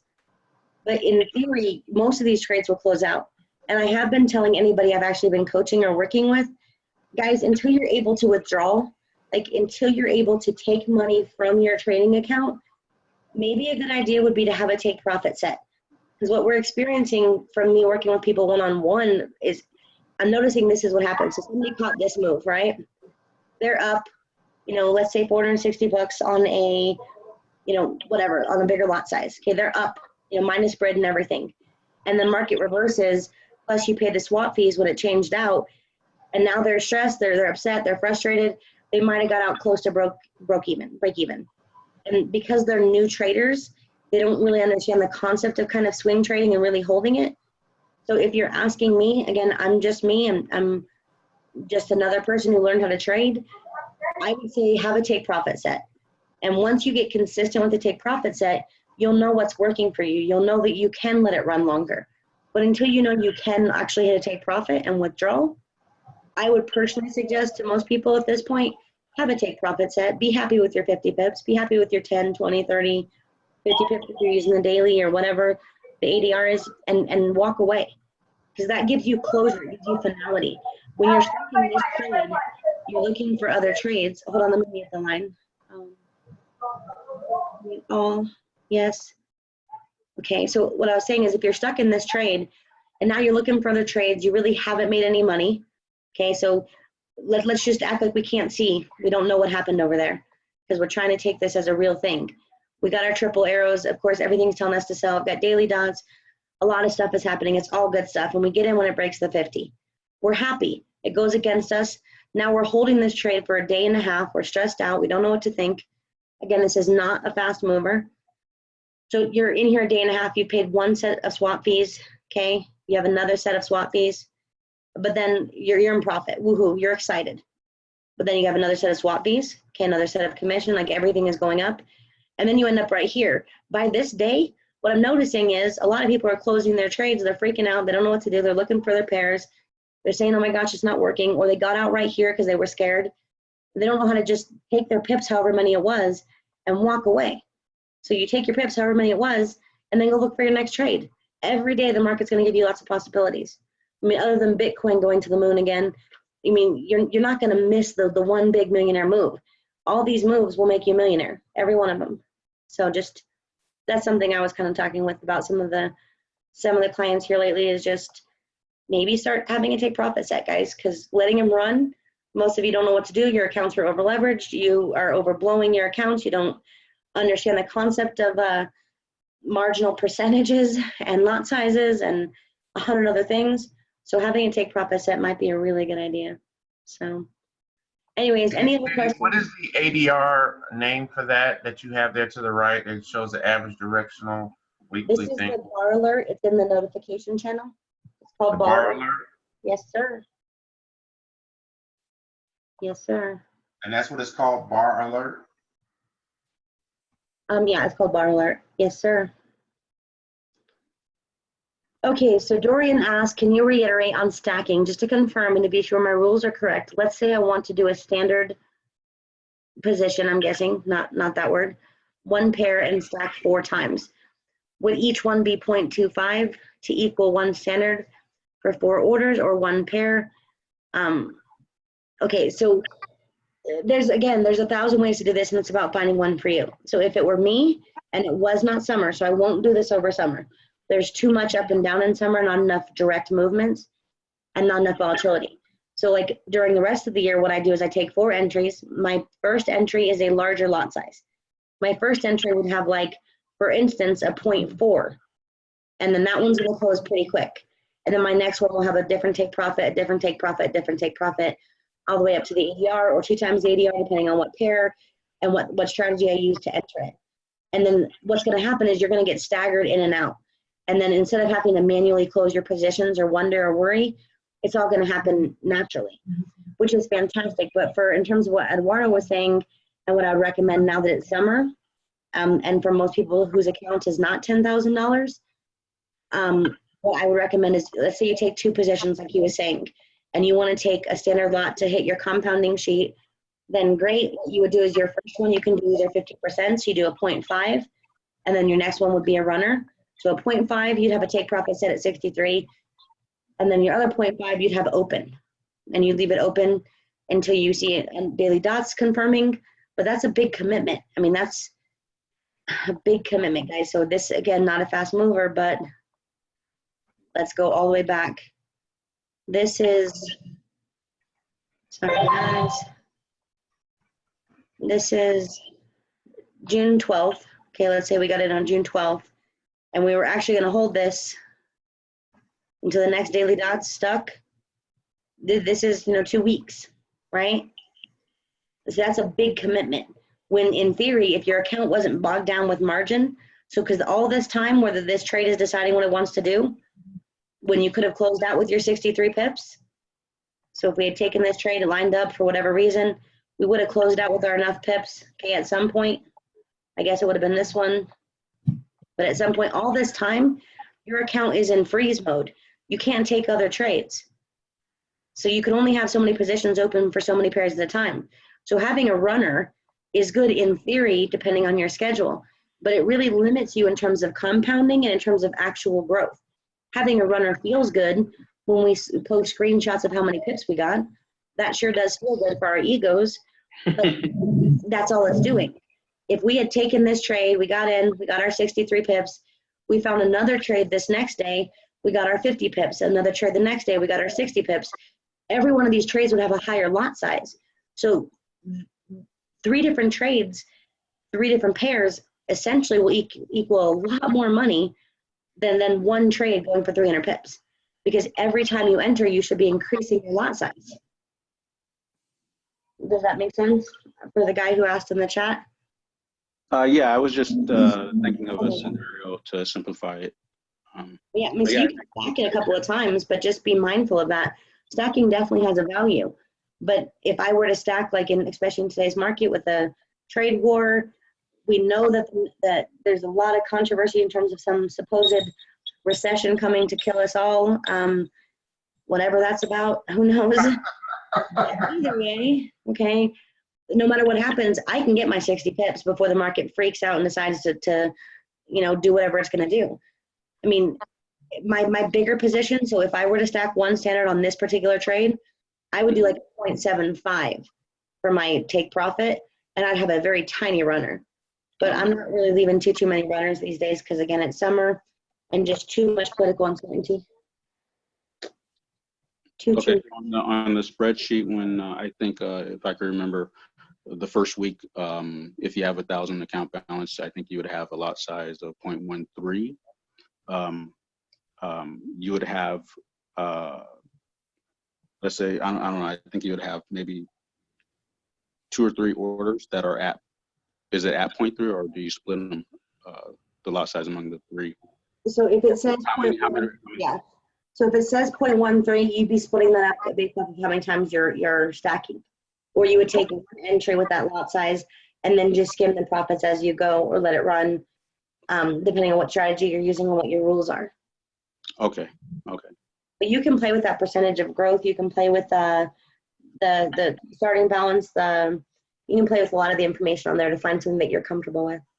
Yeah, I played with the balance. What I want to do is start off with the 1,000, and once I get the hang of it, I do plan to throw in 10,000 into the account just to increase the process. That's the plan. That's awesome. All right. Make sure your accuracy is well over 80% before you put 10,000 real dollars in there. Yes, I'll do that. Thank you, Jenny.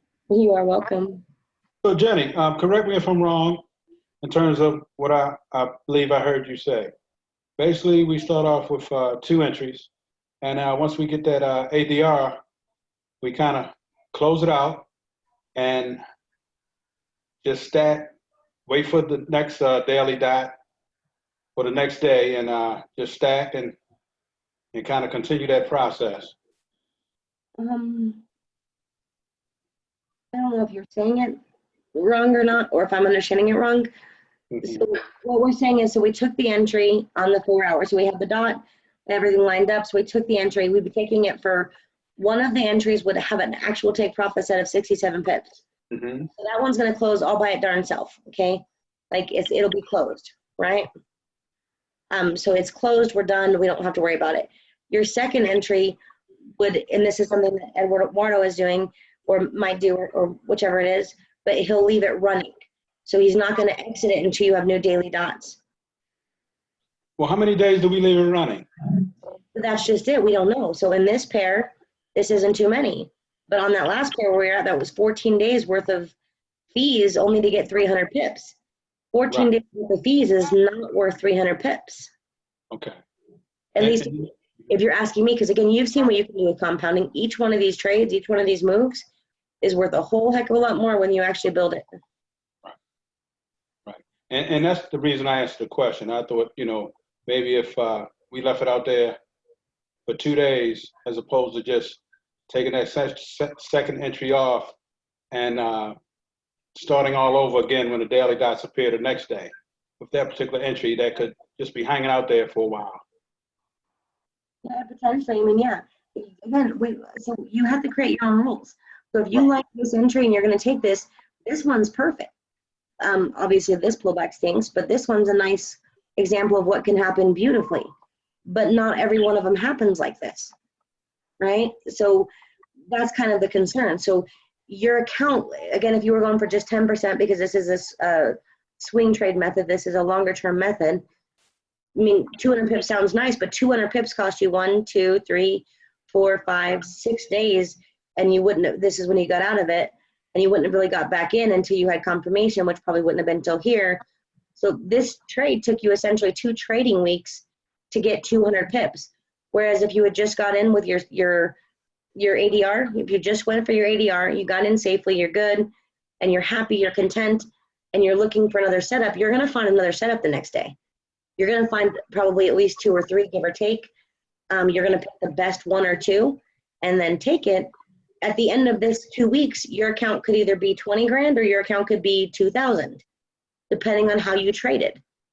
And the reason why we have so many people who have never made a withdrawal in Forex is because this is why. Oh, this is a reason why, in all fairness. You can't turn an account from $200 to 20K in 2 weeks if you hold this one trade. It's not physically possible, even with 3,000 to 1 leverage, because this is eating up your leverage, your margin, your ability to take another trade. So instead of being able to take a 0.5 or a 1.0, a standard, or 4 standards and 5 standards, you're still only trading this at a 0.13. So you're getting 200 pips at a 0.13. Do you understand the concept I'm saying? Absolutely. Hey, Junior, why don't you mute your mic, dude? Absolutely, Jenny. Exactly. You answered my question. Thank you. You are welcome. So Hey, can you mute Junior, please? Yeah, I'm gonna mute everybody, and then you guys can unmute if you want to talk. So mute all. Yes, there you go. So if you have any other questions, comments, by all means, come on up. hey, Jenny. Hey, DJ. Hey, quick question about the compound sheet and this strategy.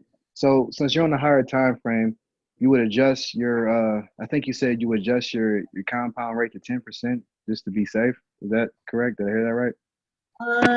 Well, hold on. Let me pull it up. I'm not gonna pull it up on my tablet. That takes a minute, but like in terms of switching it out. So I'm on my spreadsheet right now. I'm gonna go to. You could trade it. You could still do it per trade if you wanted, or you could do like a weekly goal. Totally up to you. For this one, because of the way it trades, are you going home? All right, hi, handsome. Sorry, my son's friend just came in here to wave at me. Okay, so back to this. I'm looking at the per trade. Because of the way the system trades, and you're not actively technically like bogged down, and in general, this trade will theoretically close within give or take 2 to 3 days at the most. I mean, that's not going to be a rule of thumb. It's not going to be a law. This is still the market that I am not in control of, but I think that anybody who trades the daily chart, if they're not swinging it and they're going for an actual take profit, I'm including that $1 billion trader, he only checks the charts for about 30 minutes to an hour. That's how much he actively trades. That is it. Says the same thing. He has a take profit set. He doesn't swing. So if I use the per trade and I would change the number of pips I was going for. I would say, okay, that's 50 pips I'm going for, because at the end of the day, it would kind of wash out. Some of the pairs only have like a 40 pip ADR. Some pairs have a 70 pip ADR. But in general, it kind of washes out, right? So I would compound it per trade. And then if I had it at, I could only take, depending on what my leverage was, 2 trades at a time, because the stop loss is much larger. Yeah, I would change it to about 10%. And then either way, let's see, 10% would probably still equal high 6 figures. 10%, oopsie, didn't work. 10%. So 10% would still equal, no, it would not. What starting balance? Let's say 500. Okay. Here, let me do this new share thing. Turn on my Wi-Fi. Open my numbers. Get out of mine. Go to SuperEZ. Sorry, kind of walking you through what I'm doing here. Screen mirroring. New share. If this will even let me. There we go. Zoom. Got it.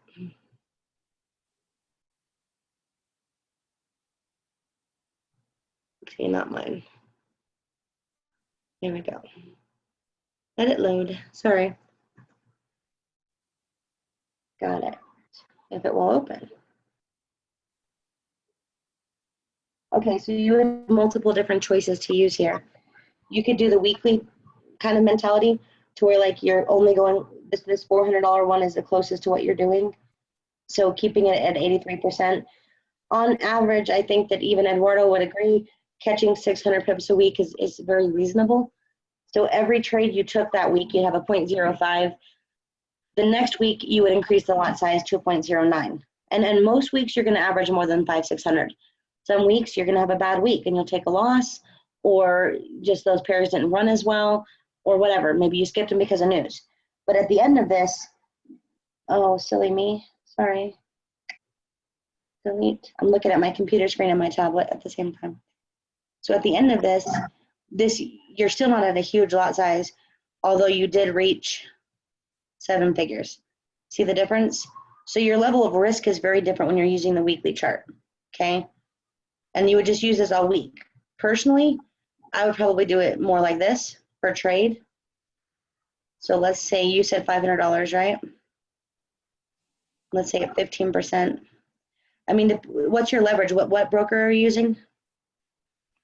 I have 2 brokers. I have actually, I'm going to use this strategy on AFX. AFX will allow you to highly leverage.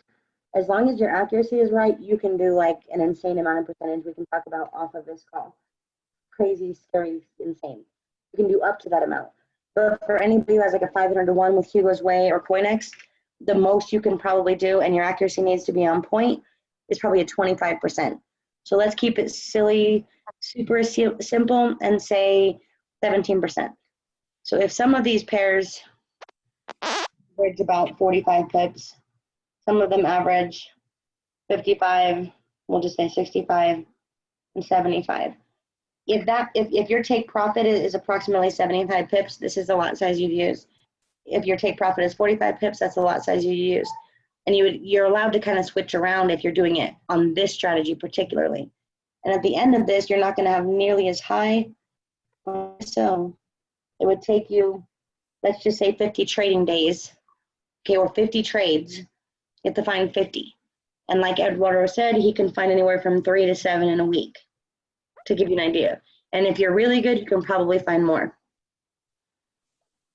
The odds are you can find more if you were open to different pairs. I mean, I can't say for sure, but yeah, you could definitely find more. And that's all you'd be doing. So you could decide how you wanted to do it. This one, as you can see with the lot size, is a lot heavier, right?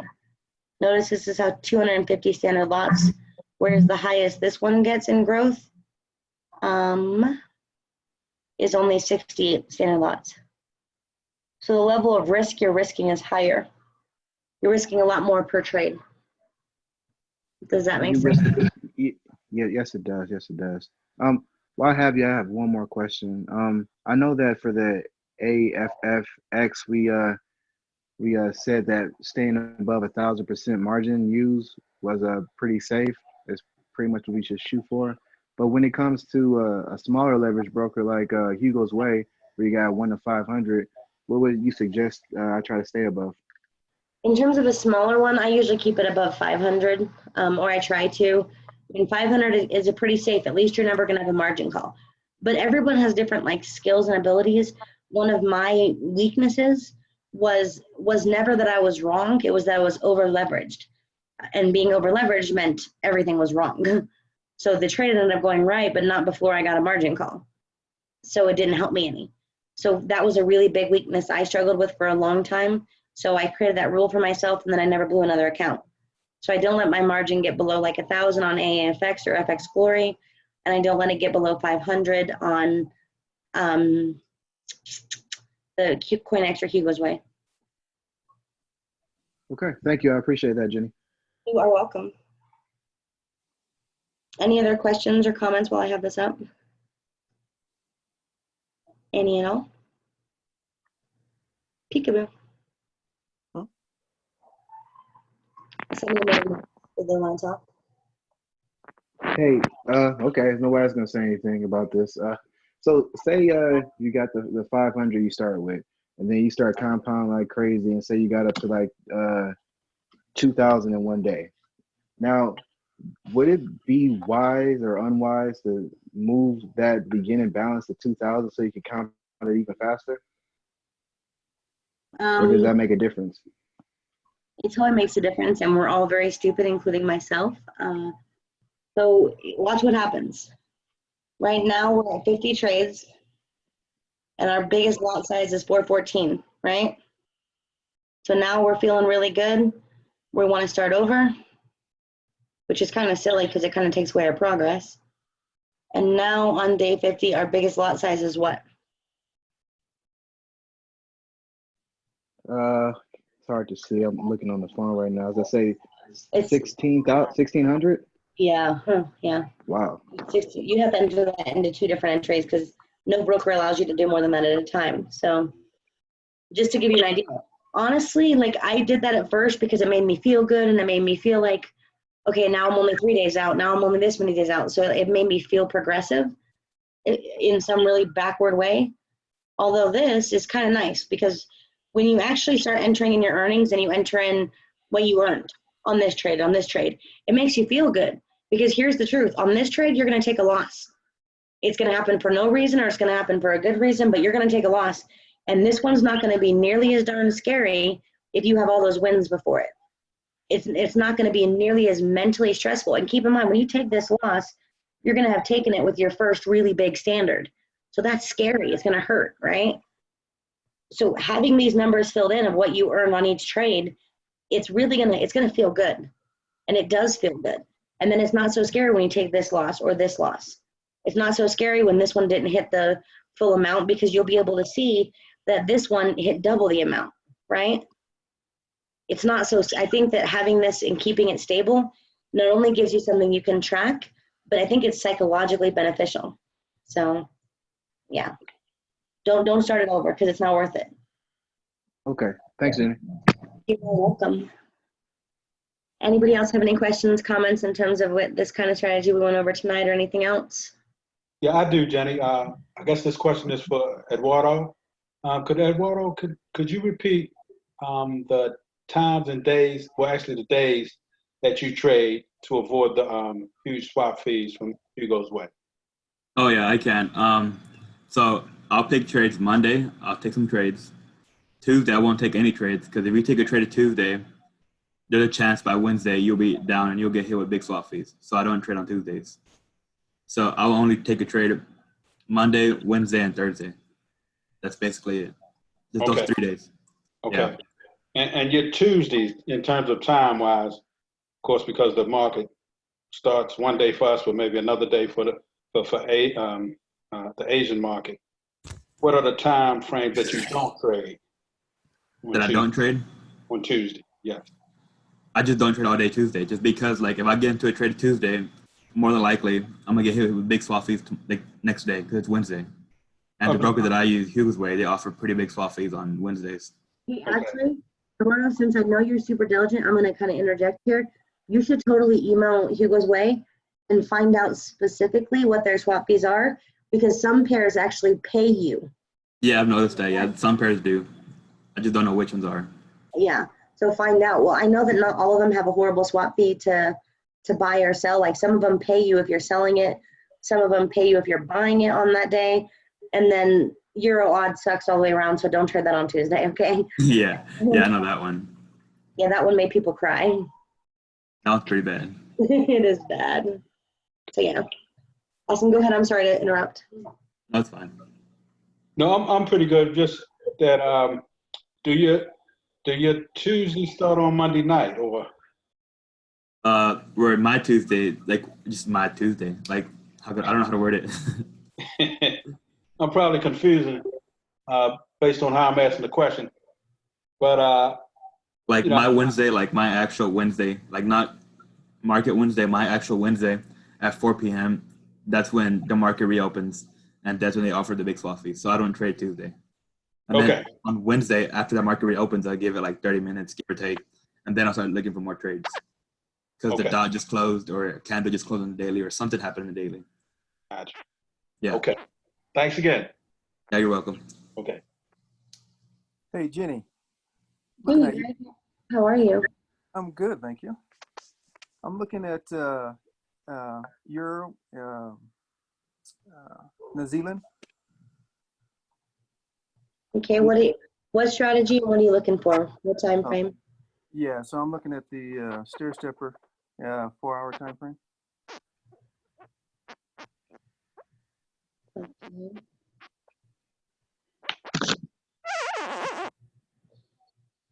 Let's see. While I'm waiting for this to pull up, because obviously it's being temperamental, I'm going to answer Catherine's question. Catherine, yes, you can technically see the swap fees. However, some brokers have some weird things, like this other broker I worked with a long time ago. They have like super weird things where they'll pay you and they'll take money away. They have like super weird rules that actually aren't on MT4. So you'd have to actually contact the broker to get like detailed information in terms, especially as you get more in depth in terms of trading. You'd want to contact the broker to know exactly what's going on. So. Yeah, I'm gonna email Hugo Clay in a little bit, or talk to their customer service and ask for that. Definitely. Okay. But thank you. That's really good advice. Okay, so Greg, we're on here right now. We just heard, I believe it was Jamie telling us that the euro was gonna what? Well, this isn't the right pair. Of course it's not. I was like, wait a minute, this should not be a buy. You got it highlighted. There you go. There you go. Sorry about that. I was like, wait a minute. I was a little dumbfounded there. Okay, so what do you? Yeah, I got into this one and I did a stack, 3-stack there, standard stack. It went down and hit my take profit for the 2, got rid of that and let 1 run. So right now I'm up about 210 pips.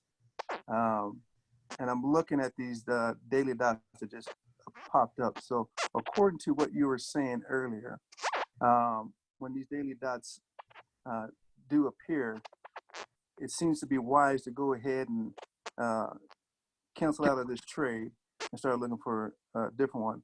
Is that what I'm hearing correctly, or do we let this one run? Well, euro is supposed to keep dropping. We know that, right?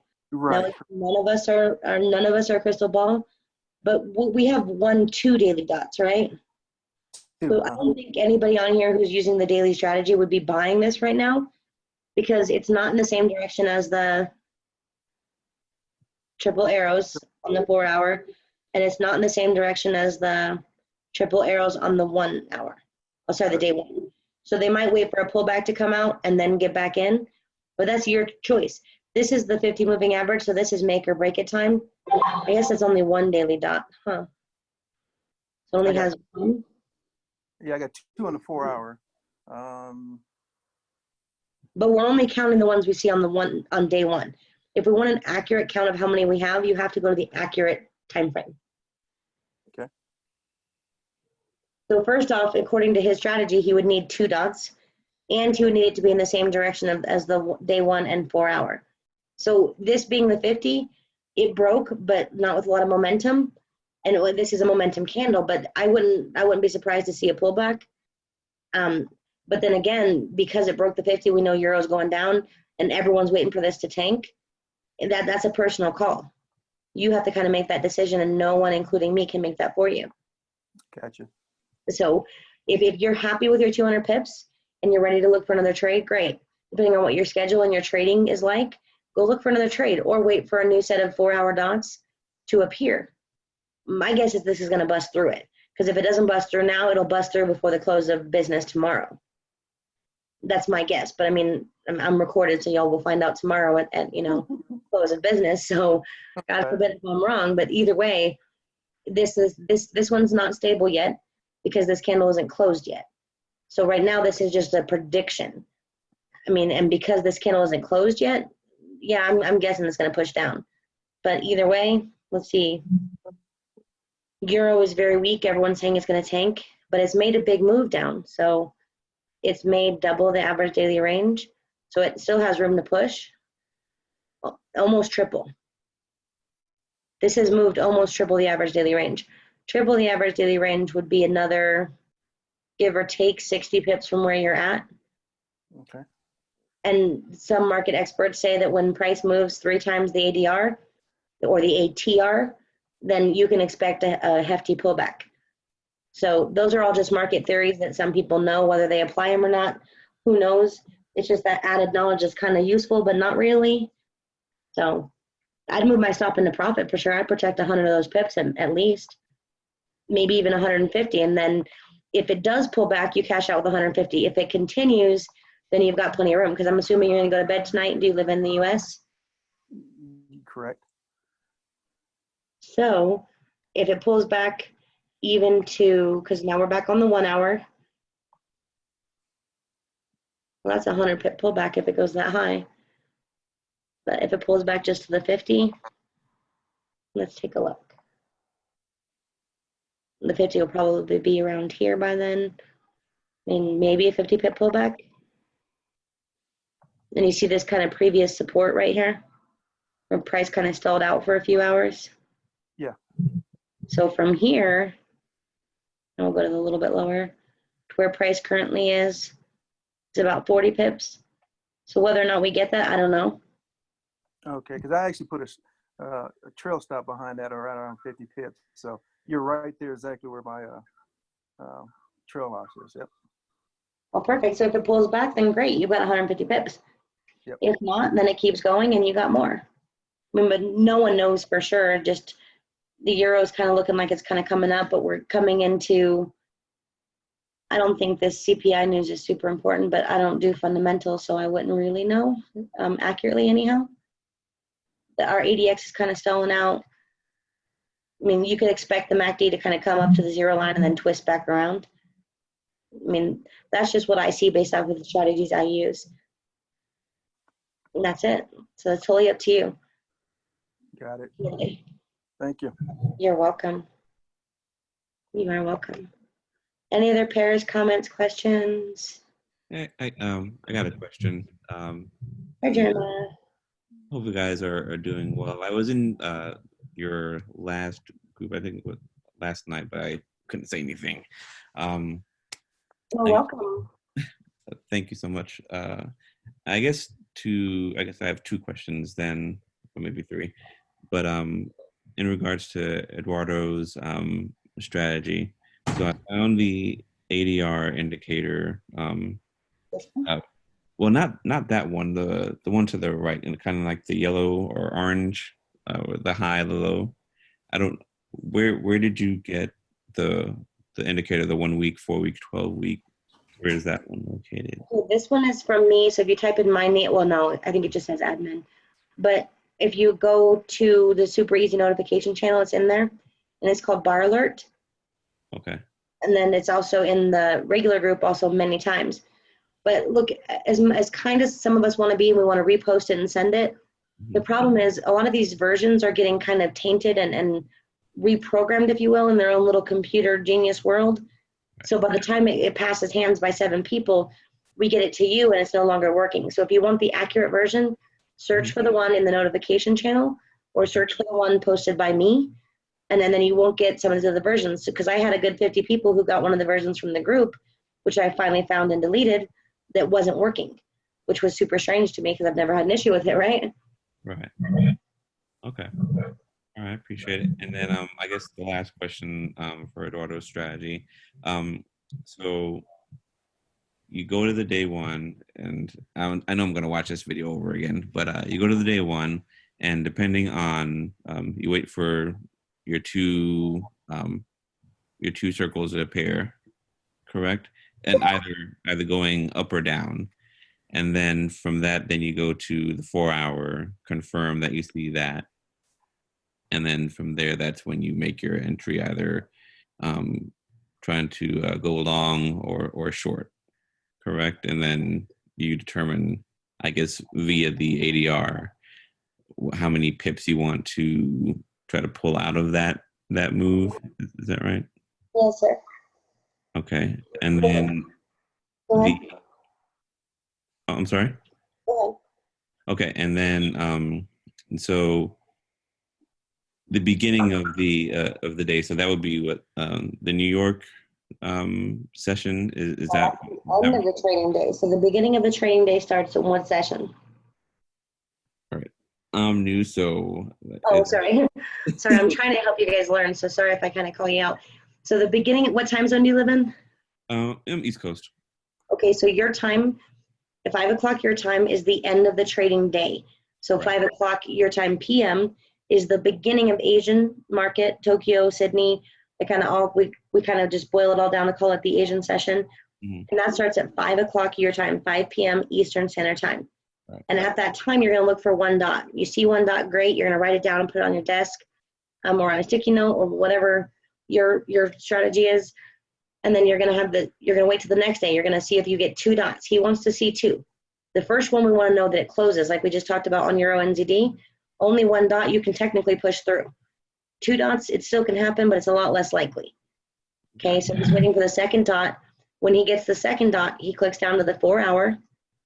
Okay, and then if the direction is in the same direction as the daily, so that means the triple arrows are in the same direction on the daily and the 4 hour, he's going to take that trade for the average daily range, only because it's a very safe and easy thing to accomplish. It's not complicated in any shape, way, or form. It's very, you have a high probability of getting it, especially in a short amount of time. And that's it. So he puts his stop loss below the daily support and resistance, and that's it. Right. So it does. I don't know if he said, did he wait for the triple arrows, or was it just the big arrow he said? And then, I think he's going in the direction of the big arrow because those other confirmations are confirmation enough. okay, gotcha. All right. That is all I needed to know. I appreciate your help there, and I'll look for that that indicator right now. Bar alerts, is that right? That's correct. Okay, great. All right, and thank you guys. Thank you for hopping on, and welcome to the family. All right, thank you. Okay, guys, I am going to get ready to wrap it up. Was there any other pertinent questions and all that jazz? Hey, Jenny. Hey, Steve-O. Hey, I just had one quick question. Yes, sir. Is that spreadsheet, that compounded spreadsheet, like available in the chat room somewhere, or is there any way I could possibly get a hold of it? What do you use, Mac or Windows? I got Windows.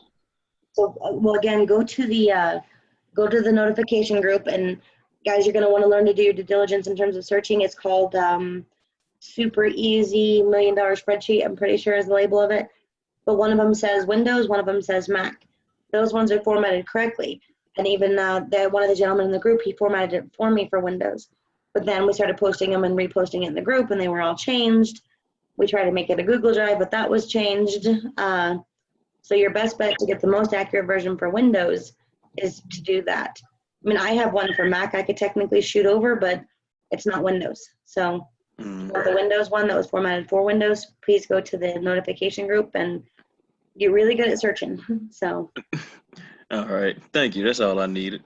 You're welcome. I hope you'll find it. It's not too hard. And if this is gonna be our industry, guys, that's a small price to pay to learn that skill. So, small price.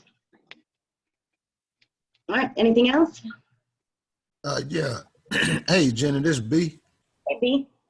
Hey, this is actually Brian. I spoke with you the other day on the messenger. I was the one who took that 150, turned into 666. Oh, nice. Nice. Yeah, and then lost it all. But I got a question about your compounding sheet, right? Yes, sir. You're saying okay, if you can find 4 or 5 trades in a day, are you saying take 50 trades, or are you saying trade for 50 days? It depends on what strategy. So, like if you're scalping, on average, so on my scalping strategy, I can find anywhere from 3 to 5 trades a day, most of the time. So some days, like I'll have been on too many calls, or I'll have had errands and I'll miss some, or I slept through my alarm because I'm still a human being. You know, so whenever the case is, maybe on that day I only traded 1 pair because too much news, too many problems. But in general, for the scalping strategy, the flip-flop strategy, I mean, to find 5 pairs that are going to give you 10 pips is super easy. Very, very easy. So on average, at the end of the week, I got at least, give or take, 20 trades. I mean, that's too easy. Too easy. Now, in terms of the weekly one, you're going for that amount of pips per week. Does that answer your question? Okay, gotcha. Okay, yeah. Okay, I understand that. Okay. Awesome. Yes, sir. But hey, if you can grow $150 into that number, you can definitely keep growing it past that. Yeah, I've done it several times. And actually, you know something? I actually did that on pullbacks. I wasn't even going in the direction as the market was going. I was doing it off my phone. Nice. Well, crazy. What I would tell anybody else is, look, get your rules and write them out. Okay, so whatever is working for you, whatever your eyes see best, and make sure you're protective. You have rules for entry, rules for management, rules for exit. Right. And I can probably say rules about 100 other times. But then, okay, have a rule for how many trades you'll take in a day. Mine is 5. So even if I found 10 great setups, I'm not taking more than 5 scalps a day. mean, technically I could, but more often than not, on days where I find more than 5, I'm going to kill it. I'm going to literally 500% my account in a single day, and it's going to feel like $1 million. But then on that 8th trade, I'm going to give it all back. Right. So then I get pretty frustrated. So 5 is my limit. Win, lose, or draw, 5 is my limit. Gotcha. Yeah, that sounds good. Sounds real good. Yes, sir. But get those rules going, and I promise you'll see different results when you have an active plan. Mm-hmm. Yeah, that's what I need. Yep. Thanks a lot. You're welcome. All right, guys. Well, I'm going to hop off. I'm not going to ask again if there's any more. Oh, wait. The chat's going. Hold on. Thank you, Randy. Good night. I hope you guys all have a fantastic evening. Enjoy your families and enjoy your friends, and take a break from the charts. Tomorrow's Thursday. Not too much more news, so you guys can definitely catch some more moves. But I hope you have an amazing night, and God bless and sweet dreams. Thank you, Jenny. Thanks, Jenny. Thank you, Eduardo. Thank you. Good night. Thank you, Eduardo. We appreciate you. Oh, you're welcome. Good night. Sweet dreams, guys. Thank you. Good night. How do I get out of here? Oh.